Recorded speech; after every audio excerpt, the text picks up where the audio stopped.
would like to call the school board meeting for July 9th, 2019 for the Des Moines Public Schools to order. Please take the roll. Mr. Barron? Here. Ms. Bradley? Ms. Langford? Here. Ms. Ellsburn? Here. Ms. Delagardelle? Ms. Caldwell-Johnson? Here. Ms. Anderson?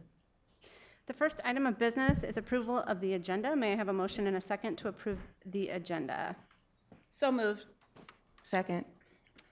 Motion by Caldwell-Johnson, second by Bradley. Please vote. I don't have my computer.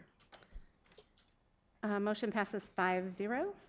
Next item on the agenda is approval of minutes for June 19th. June 19th, 2019. May I have a motion and a second to approve the minutes? June 18th, sorry. Second. Motion by Langford, second by Barron. Please vote. Motion passes 5-0. Next on the agenda is the consent items. We allow any person the opportunity to speak to the board for up to 5 minutes following the presentation of an agenda item. If anyone wishes to speak to an agenda item, please go to the information desk to sign up.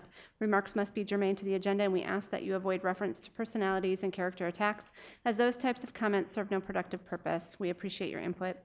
As a reminder to the board and public, the board will not engage in discussion or deliberation with a speaker regarding comments made to agenda items. Discussion and deliberation will remain among board members at the board table, with speakers' comments informing discussion, deliberation, and determinations as deemed necessary. Ms. Bradley, do you have the motion? Yes, I move that the board approve the consent items in accordance with the recommended action for each item on the consent agenda, including bills previously authorized, certified, and approved for payment by the board secretary in the amount of $12,313,551.90. Thank you. Any discussion? Please vote. Motion passes 5-0. Next on the agenda is item E1, open enrollment late applications for denial. Dr. Ahart, would you please introduce the item? Yes. On your agenda tonight are 2 late applications for denial. These are by state code open enrollment applications out of district for whom the application was made late, and we can make exceptions to those under certain circumstances, and these are the 2 that were deemed not adequate to meet the special exceptions. May I have a motion and a second to deny the open enrollment late applications listed for item E1? Second. Okay, motion by Caldwell-Johnson, second by Bradley. Any discussion or questions? Any speakers? Okay. Please vote. Motion passes 5-0. Next on the agenda is E2, open enrollment appeals for denial. Dr. Ahart, would you please introduce this item? Yes, this is the same as the previous item, except these are timely applications, and these have been denied because they do not meet the special exceptions as dictated by law and our diversity plan. Okay, may I have a motion and a second to deny the open enrollment appeals listed? So moved. Second. Motion by Caldwell-Johnson, second by Barron. Any speakers? Any discussion or questions? Please vote. Motion passes 5-0. Next on the agenda is E3, student expectations policy revision. This is a discussion item. It's a draft of student expectations revised to align with our newly adopted SMART goals and the SEL priority. I guess I would open it up to the board for any discussion around thoughts, concerns, suggestions, or questions.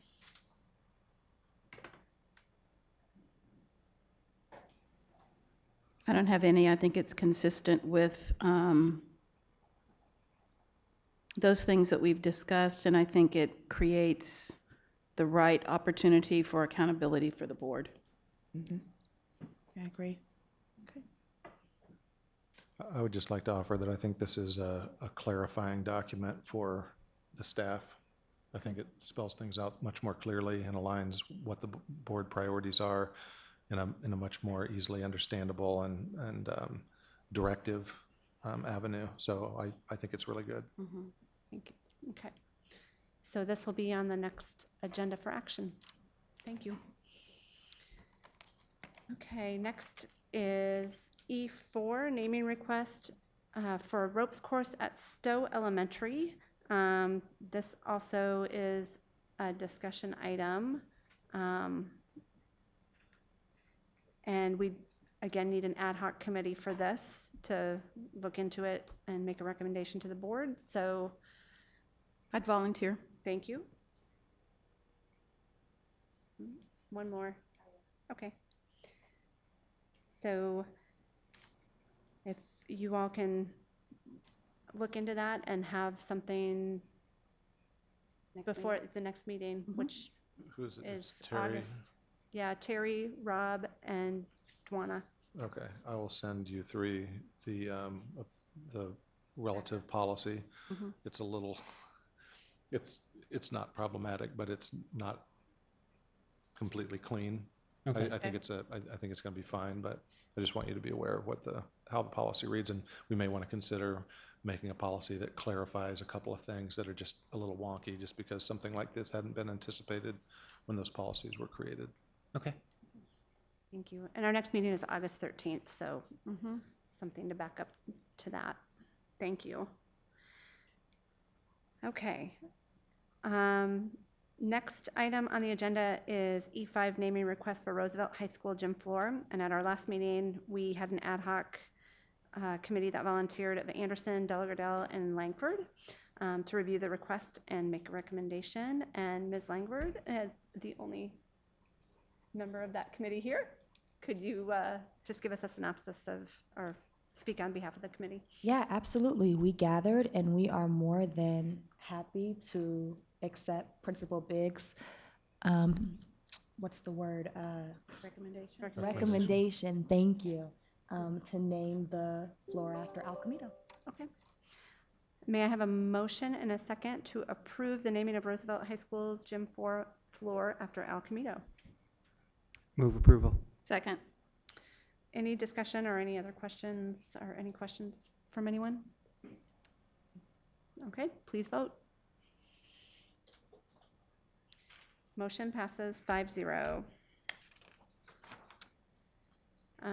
Okay, next on the agenda is E6, recommendations for a new 5-year statewide penny plan and expansion of PEPL. This is an information and discussion item, and we have a presentation, so I'll turn it over to Bill Good and the representatives of the Facilities Advisory Committee. I want to thank the Superintendent's Facilities Advisory Committee. This has been a committee that's been really crucial in ensuring that we have equitable outcomes for all of our facilities around the district, regardless of zip code, since, I think especially since the adoption of the statewide penny, or even prior to the statewide penny, the local option penny. And this is yet again another 5-year plan, and thankfully, we had enough progress by the legislature prior to the conclusion of this work to understand where we were actually going to be with revenue, because as the board knows very, very well, we've been trying to push to get that sunset lifted off the statewide penny for a number of years now. And so that really opened up the doors to have a more robust and fully fleshed out plan as we adopt this new 5-year plan. So thank you very much for being here, and thank you so much for your service to the district. Bill? Yes, I too want to thank this group. There was some trials and tribulations along the way, but with any good process, you have to work through those, and this group did. And I was very fortunate to be involved with them as their resource. So I think at this particular point, I'm just going to turn it over to, I think Brad is going to start. They're going to introduce themselves and speak to who was on the committee. And there's basically 2 different pieces here. One is the next 5-year plan, and the second is the expansion of PEPL. So turn it over to Brad. Thank you, Bill. So I'm Brad Titus. I did not chair this effort. I was, an equal co-member. And the other members on the committee were Joel Doyle, Jeff Hall, Mary Lynn Jones, Ed Lineback, Brian Millard, who is here to my right, and Mahogany Palmer, who's to my immediate right, Jeremy Parkey, Jay Peterson, Brad Titus, oh, that's me, yeah, and Dan Twellmeyer. And I'd like to add that Bill Good and Sarah Holland were excellent employees in facilitating our efforts, and I like trials and tribulations because I don't feel that if we don't have trials and tribulations before we come to consensus, and we did both, then we don't get the full value out of the process. So if we can go to slide 2, we'll talk just a bit about that process. So we met in 5 meetings over 6 months, and we trialed and we tribulated. And, the group of people that I listed were very broadly representative of all of our high schools, our middle schools, our grade schools, and our other educational opportunities and facilities that we support here in the Des Moines Public School System. All of us came with attendance at a school or 2 or 3 or another, or kids that went to a school or 2 or 3 or another, and with significant personal knowledge of the needs of those institutions that we'd been most associated with. So as you can naturally imagine, it took a while for folks to get away from voicing my needs, to hearing your needs, to getting to our needs. But over the course of the 6 months in these 5 meetings, we did that. We can go to the next slide. And part of doing that was making a commitment to the district priorities. And we discussed the current district priorities, the priorities that had driven the last go-around of the penny. And after significant discussion, agreed that those were appropriate to drive the new 5-year recommendation for the penny. And those were safety and security, which is paramount. Replacement of obsolete, inefficient, and worn-out equipment and systems, money-saving strategies, improvements to buildings which have not received major improvements.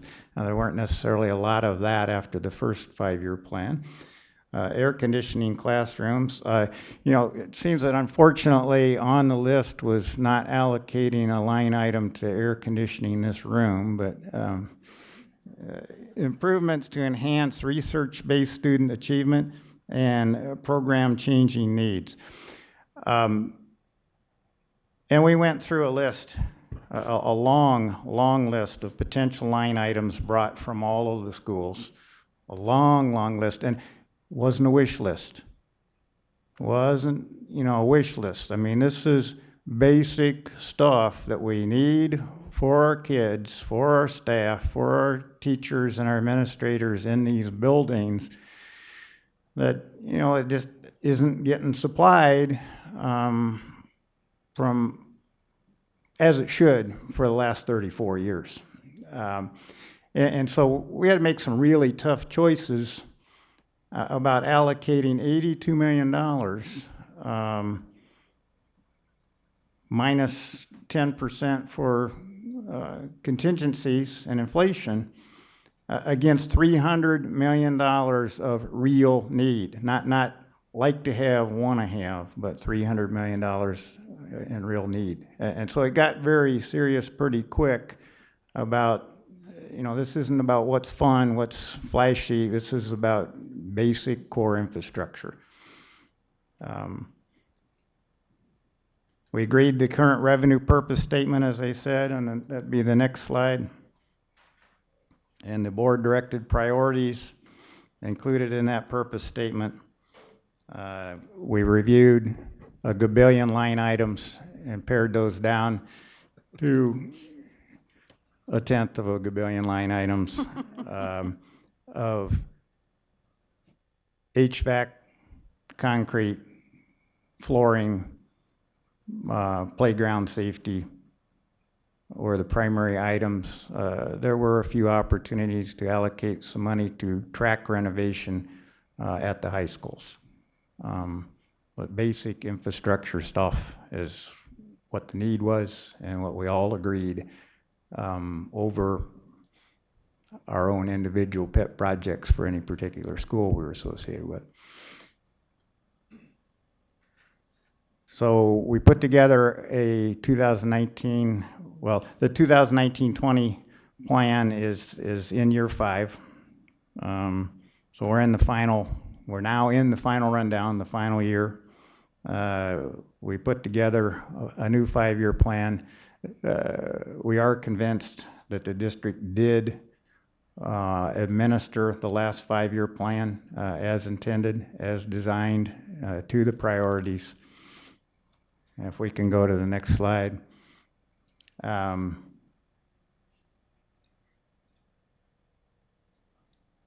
As I already said, $82 million out of $300 million that wasn't a wish list. It was serious needs. Infrastructure kind of stuff. And the project plan, as I also already said, includes a 10% for contingency and inflation. So it's a doable plan, a smart plan, a well-constructed plan, put together by a group of citizens that are broadly representative of the entire district. Next slide. 21 to 25 is the net gross, budget per year. It's front-end loaded like the first 5-year plan was. So it starts at 21 million. Last year's 12 million. Total is 82. Next slide. I think I've probably already said everything on this slide. 300 million, 82 million available. This covered our 71 buildings. I believe all of the buildings got something. This was equitable across buildings, across needs, across different populations. This was fully equitable.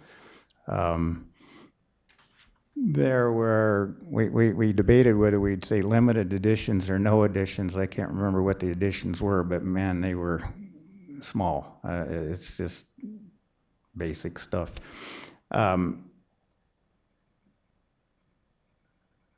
So we can continue to do things for our students. This does that. It's not great things, but it's good things.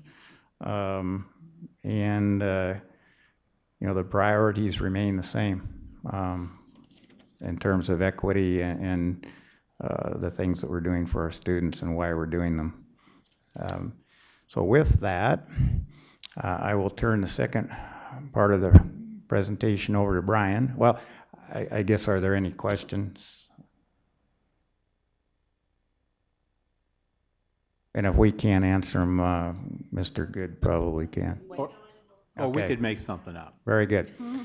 So I'll turn it over to Brian, and Brian will talk about the PEPL. Good evening. Thanks for giving some time to speak about this. We've come a long ways.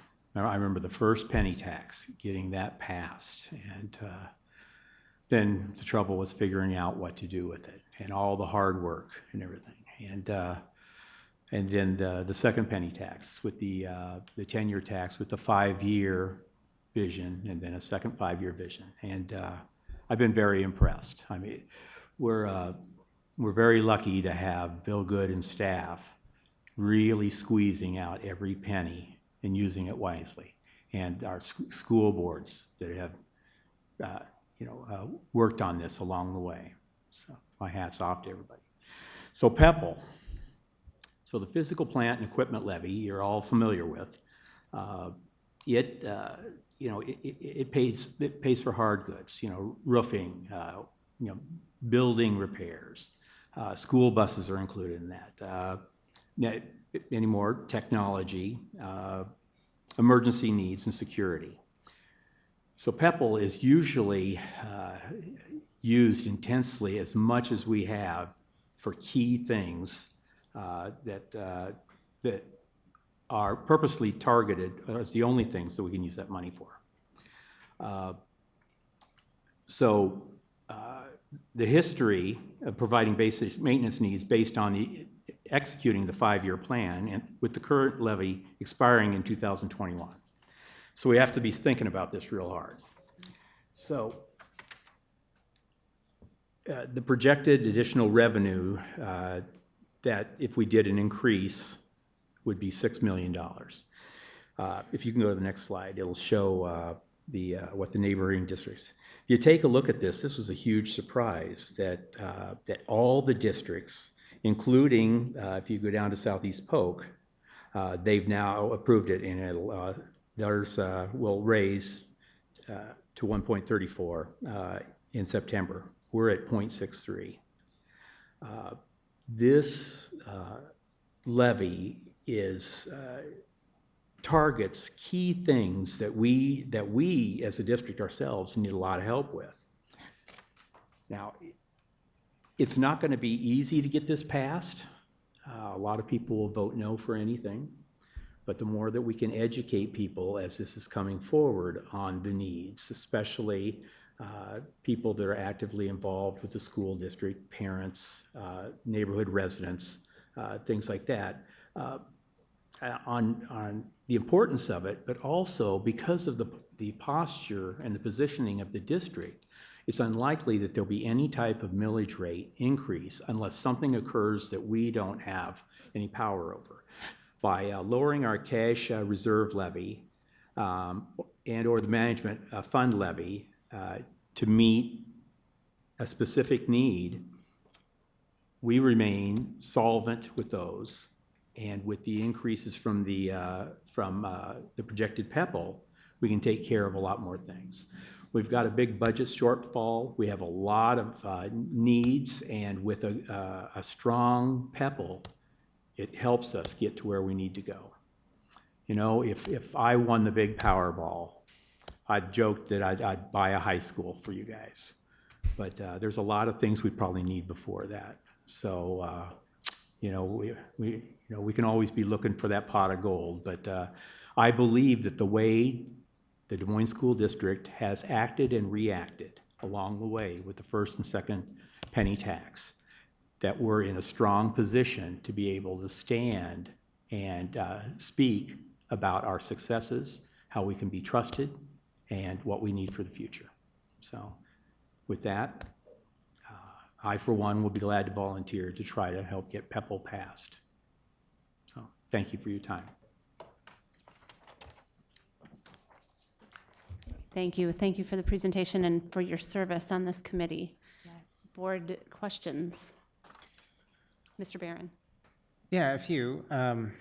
First of all, I want to thank you all and your colleagues on the committee. And I don't necessarily direct my questions to you. I'll start with Tom, and perhaps Bill wants to chime in on these. But I do really appreciate you. I know at least I know, Brian, you've been on this multiple times, and and I apologize if the two of you have as well. But I really appreciate the service here, because this is a process that needs to be informed by the community, and it's no easy task to commit to monthly meetings for 6 months to do this and to wade through a lot of things. And I appreciate the perspective that you all take, which I think is well informed by stuff that we see every day, which is we don't have the resources to do everything that we want to do.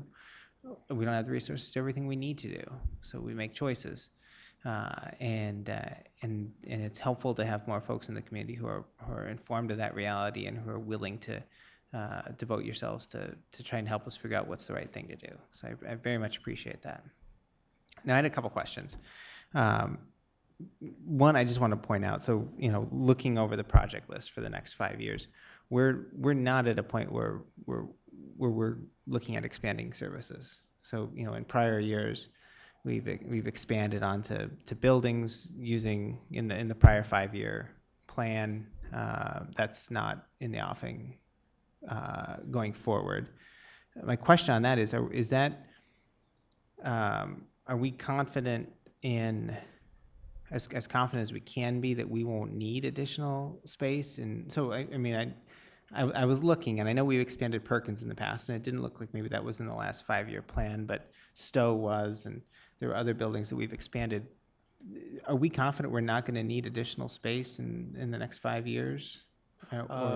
No.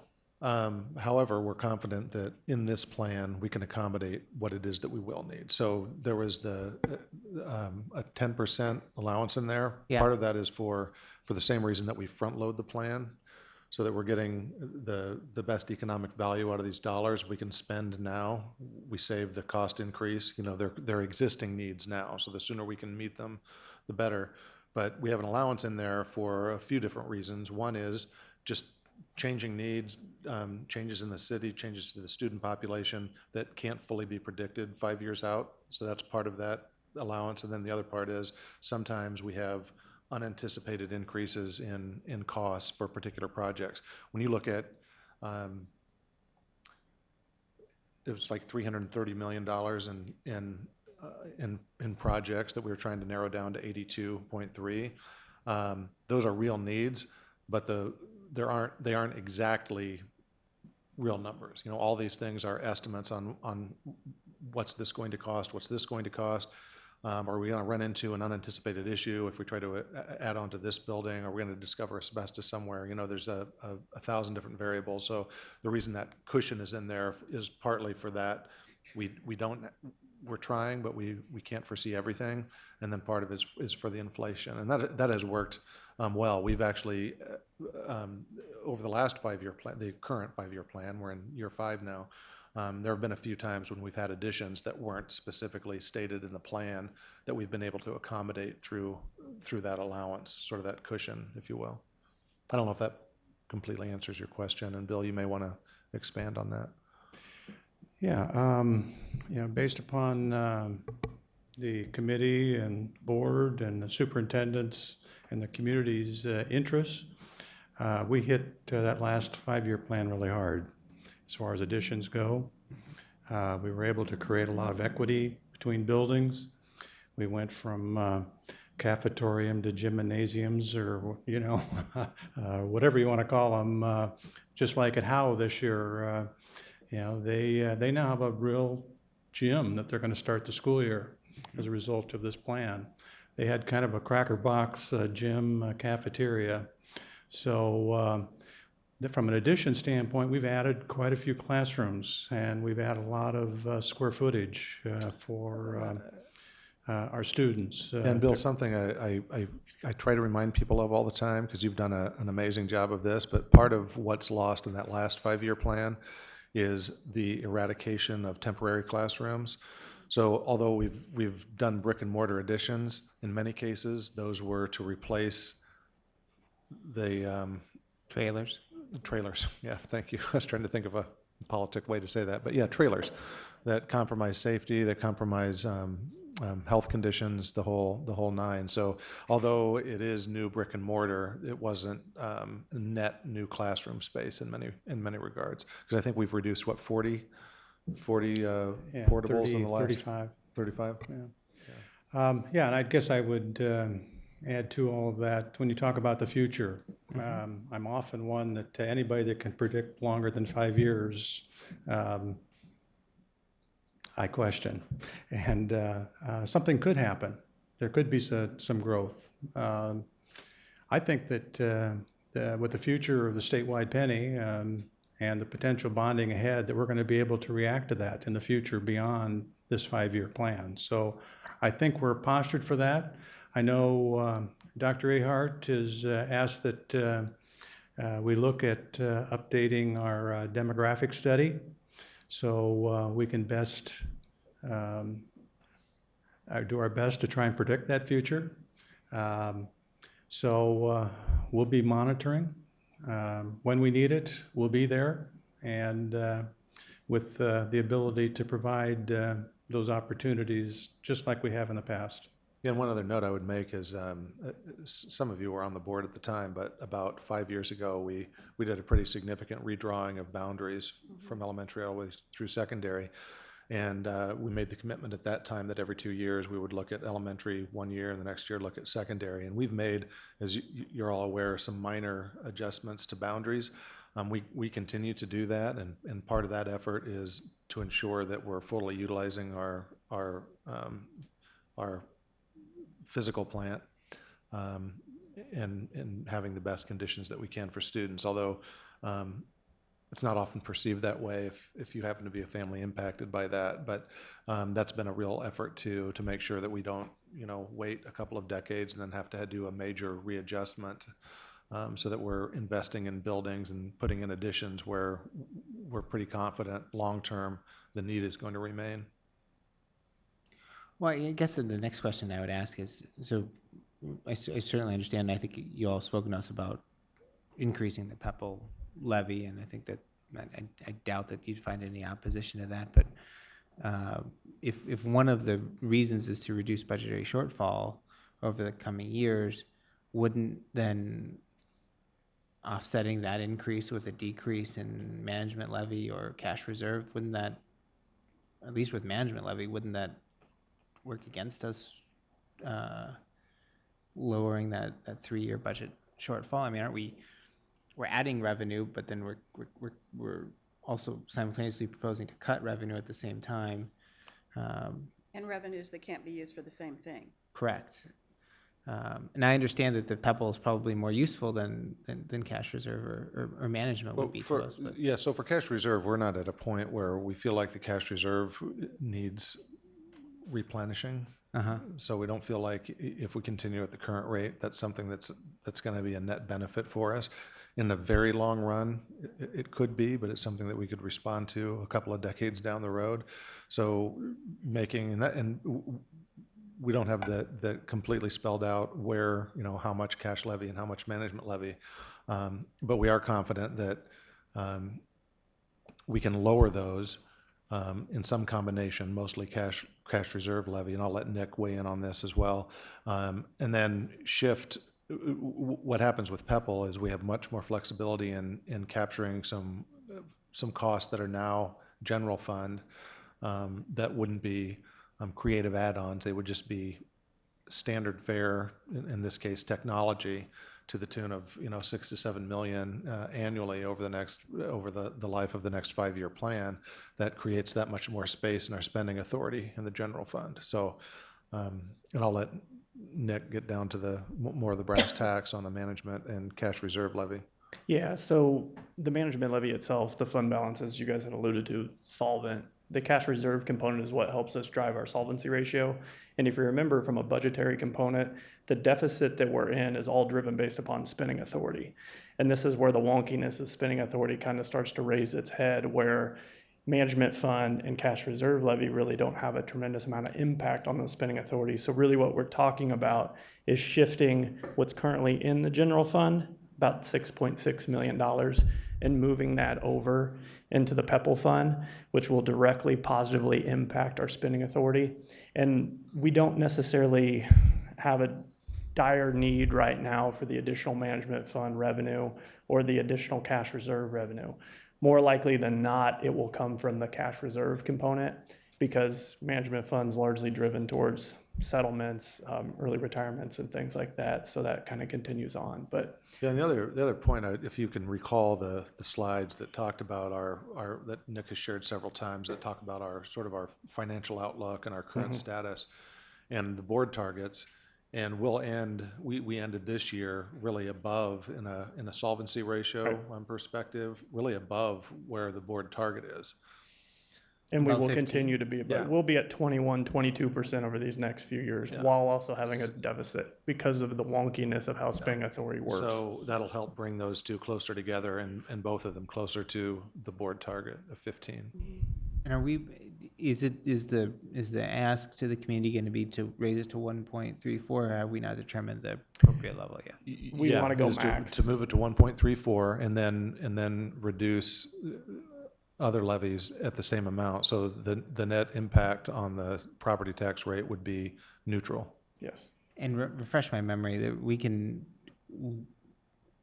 in the annual budgetary process, we can raise or lower cash reserve and management. Is that right? The two components that we have control over are the cash reserve and the management levy. Everything else is largely formulaic, and driven along those lines. Got So, and that's our plan here. The toughest part about all of this, and these guys did a wonderful job alluding to it, is convincing people that we are going to hold taxes flat before we actually have an opportunity to hold taxes flat. And that's why that's the big lift here when you're talking about the tax rates.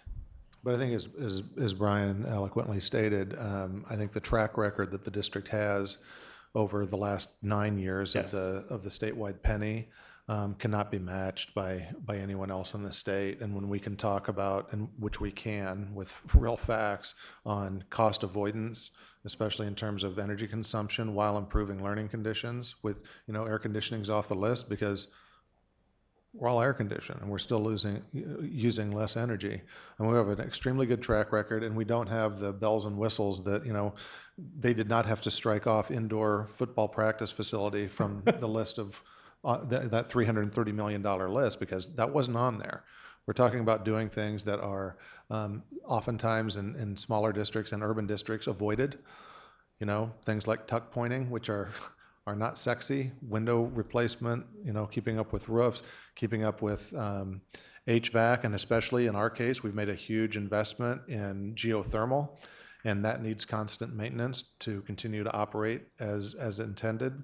And we're determined to stay on top of those things so we don't have a building backlog of deferred maintenance that are going to cause issues for us well beyond those of us at this table not being here.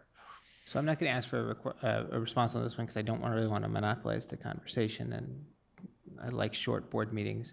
All right, then. But one of those things that I know was on the list, and I saw that you all got a presentation on early childhood, on our preschool, and you and I have had this conversation, and that was one of the things I was hoping to see in this plan, because as I'm going hat in hand to just about everybody I know right now to raise money for this classroom, people ask me, okay, what's next? How do we do more?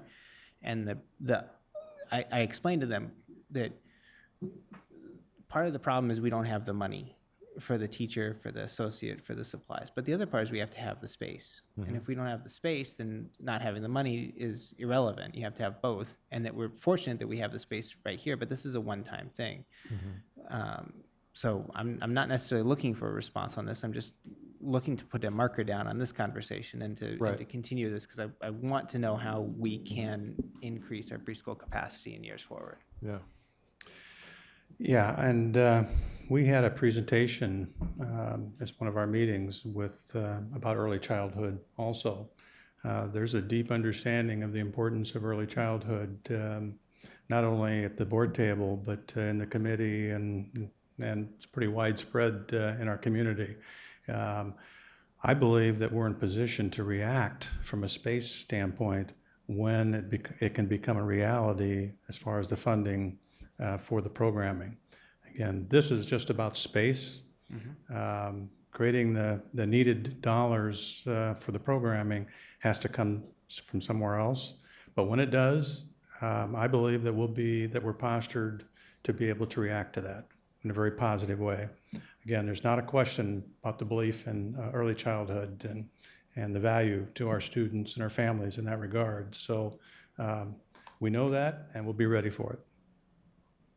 And we had that conversation in open meeting with all of the committee members, and we came to the conclusion that we believe, Bill, that is an accurate statement. And so when funding is available for the program, we certainly want the program and believe that Bill has space available for it, that Des Moines Public Schools has space available for it when it is funded.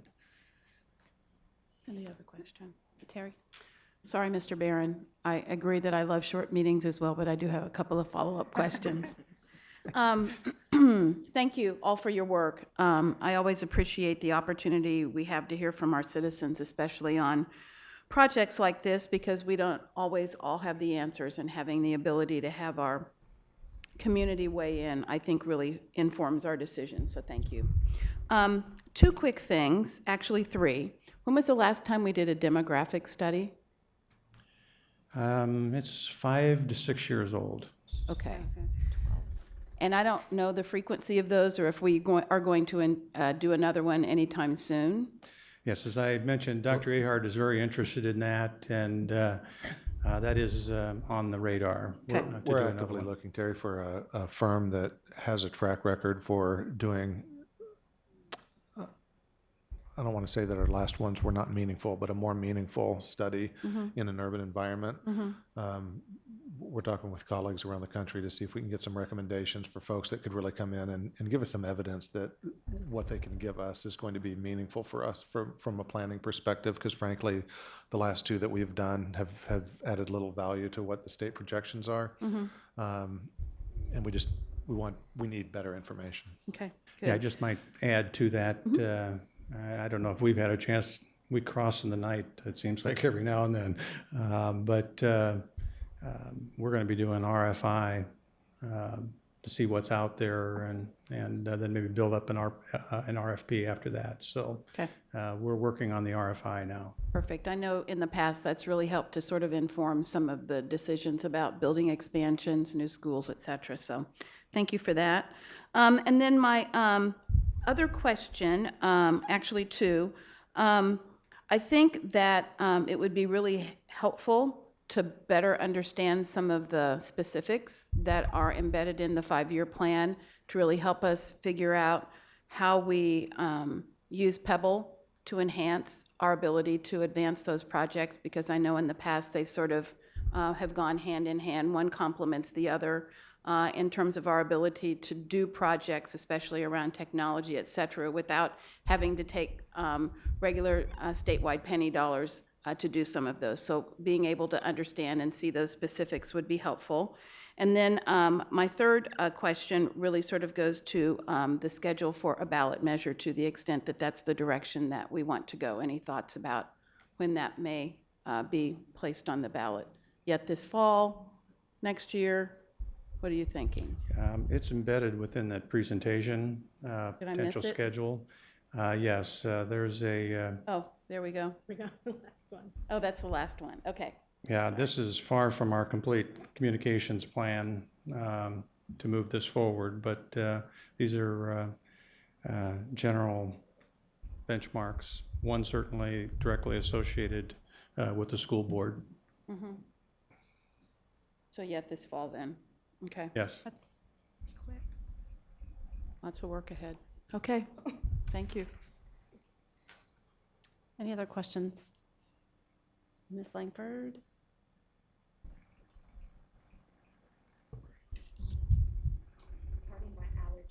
Oh, can you hear me? Pardon my allergies. I'm looking at the extension timeline, and I'm just wondering if there's a plan to educate the community on this issue, like we've done with budget, and I see taxpayer association meeting, I see informational meetings with staff. I don't really see any, never mind, community meetings. Yeah, there's a much more robust plan that's in the works right now that we can't fully flesh out right now, but where Phil and Bill and I are actively working on that at present.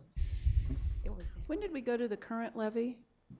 I'm sorry? When did we go to the current levy? I feel like it's happened since I've been on this board. I think that was in the presentation too, when the current levy, it's,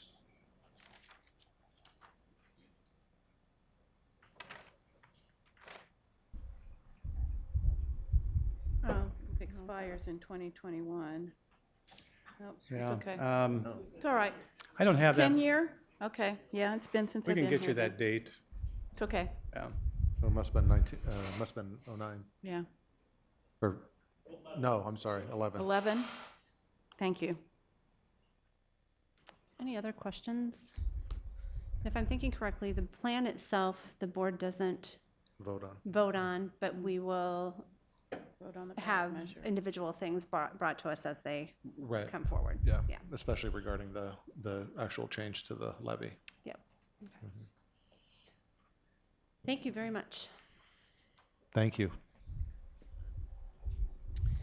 Next item on our agenda is the board work plan, and this is some of the work that we've committed to doing as part of our governance process and accountability. I'm not going to go through this too in depth, but if anybody else has any questions, concerns, or things that they want highlighted,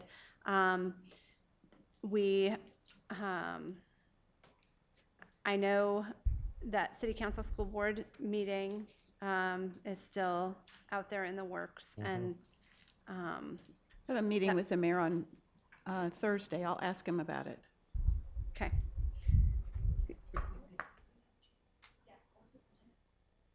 Who might have any insight? What's the likelihood of that happening before the election? Right, and that, I think it would need to be planned sooner, very quickly, if it was going to happen before the election, right? Election's November 5th. It could happen. It could happen. It could happen. But I think that any dates that we want to schedule need to be looked for now in order for it to happen Right. before then, because with that many people. I have one thing on the work plan. Okay. Terry, you have? Sure. So I know that we're going to be doing process mapping later, but I thought I would just pass around the results of the external monitoring. And on the front are all of the topics that were advanced for individuals' review. And on the back, I took an attempt at sort of compiling based on individual rankings, sort of what our number 1, number 2, 3, 4, and 5 external monitoring topics might be, and we can have additional discussion, but based on the feedback, the number 1 topic for external monitoring is treatment of students, number 2, treatment of staff, number 3, SRG, number 4, not schools of Roger, schools of rigor, and then overall academic achievement. So that's sort of how the tallying came up based on the feedback that I received from board members. So we can decide how we want to move forward with that, but. Does anybody have any thoughts on that, or is this a discussion that we want to schedule for another time?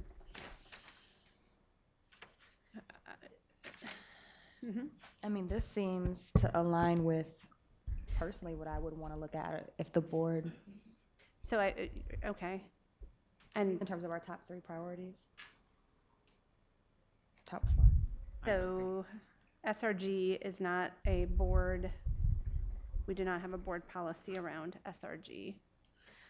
Isn't this for external monitoring? Schools for though? rigor, we don't have a policy around that. What was that? Would we need to for external monitoring? Yeah, external monitoring is still regarding our governance policy. And so it would be around management limitations and student expectations. But for 1 and 2, we do. Yeah. So we could.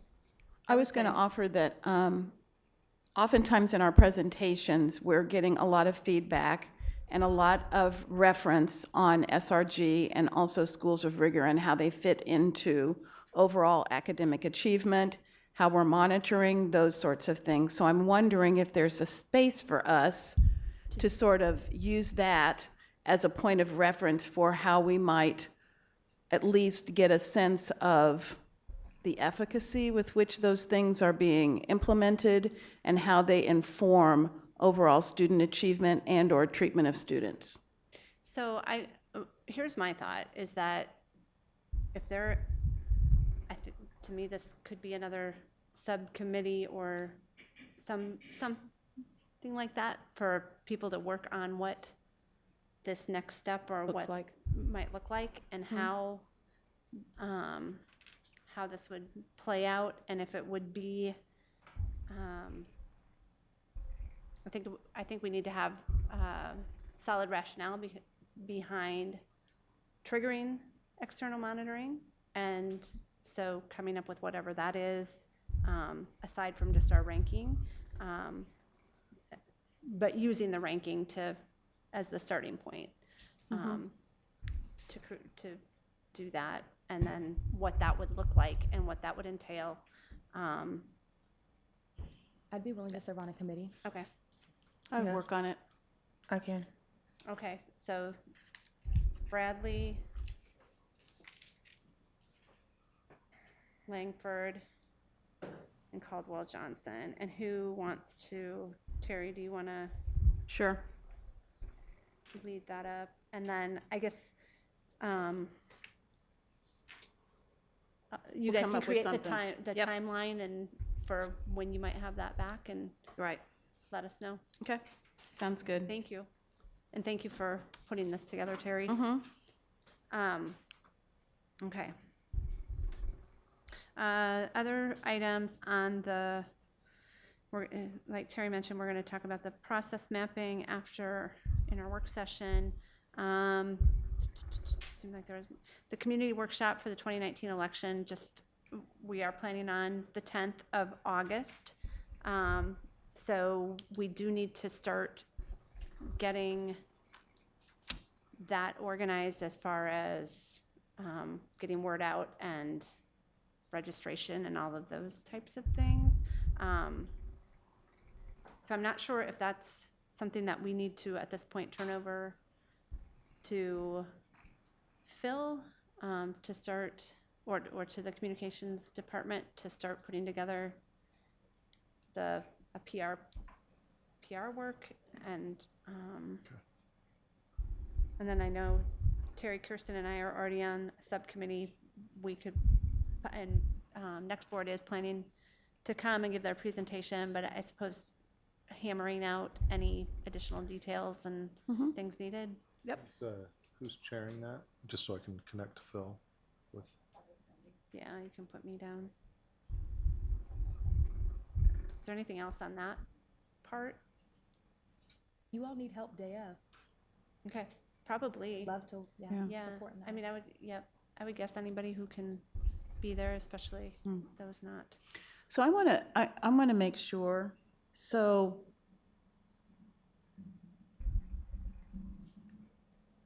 with Deanna's announcement, that vacancy then is made available for the remaining 2 years in the election process. Yes. So there's really nothing else that we have to do beyond making sure that people know that that particular district seat is sort of a little out of sequence and is now open. I Yep. think it's really important that we underscore that as part of sort of the larger process, because I think all things being equal, that could sort of get lost in the shuffle. So, Yep, yeah. I agree. And that people realize it's a 2-year term and 2-year, all of those things commitment. that, and to make sure that all the formalities, I believe you emailed Drew about the formality and that around timing and that. Yeah, just because another board member did have a question about that, we're good to go in terms of, there was a question raised at the board table if I could serve out the remainder of my term until after the election, and legal came back and said that that actually is a really smart and probably strategic way to move forward, and that we're well within our legal limits to do that. I'm well within my legal limits to do that. Okay. so your resignation would be effective after the election, Gotcha. So I suspect you still need to submit to the board chair and acting board secretary something in writing stating that you're resigning effective that date, and probably sooner than later to make sure that we're within the number of days to allow for the election to cover that. Awesome. Thank you for bringing that up. And then otherwise, I think anything else we can cover, if there's anything else we need to cover, we can do so in our work session around the work plan, but I think those were probably the highlights. Anybody else have anything else regarding work plan items? Okay. Then on the agenda, there's information-only items for your review: preliminary plans for East High School football and track reconstruction, notification of award of competitive quotes and bids, and Head Start Committee meeting minutes. And then next are items of privilege, and I'm just going to mention that our next board meeting is August 13th, and that's the only meeting in August. And then again, with the school board election, it is November 5th this year, which is different than past. It's been in the September before. Just so everyone is aware, I know everyone at this table is aware, but for the community, seats open are mine at large, and I will not be running again. Ms. Anderson for District 1, Ms. Bradley for District 3, and Ms. Langford for District 2 for the remaining 2 years of her term. Filing begins August 26th and ends on September 19th. So that's not all that far away. So hopefully folks are thinking about filing nomination papers.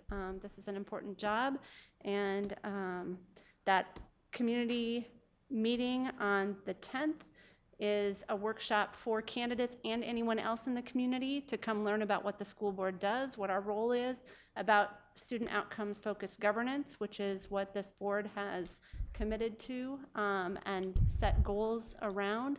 And so hopefully we'll have good attendance around that workshop as well. Do any other board members have any comments or anything to share? I was just going to add that when individuals are filing, especially for district seats, Yes.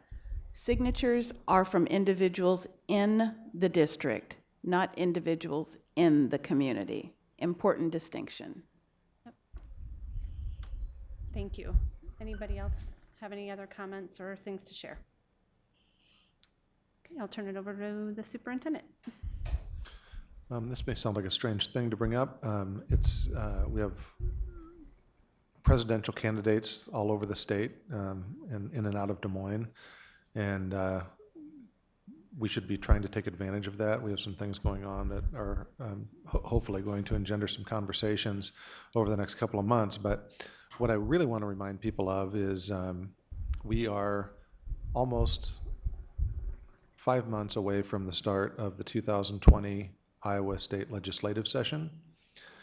And the work that happens beginning in January when the session kicks off is largely determined by what happens between now and when the legislative session starts. So I will be proposing recommended district legislative priorities to our board next month.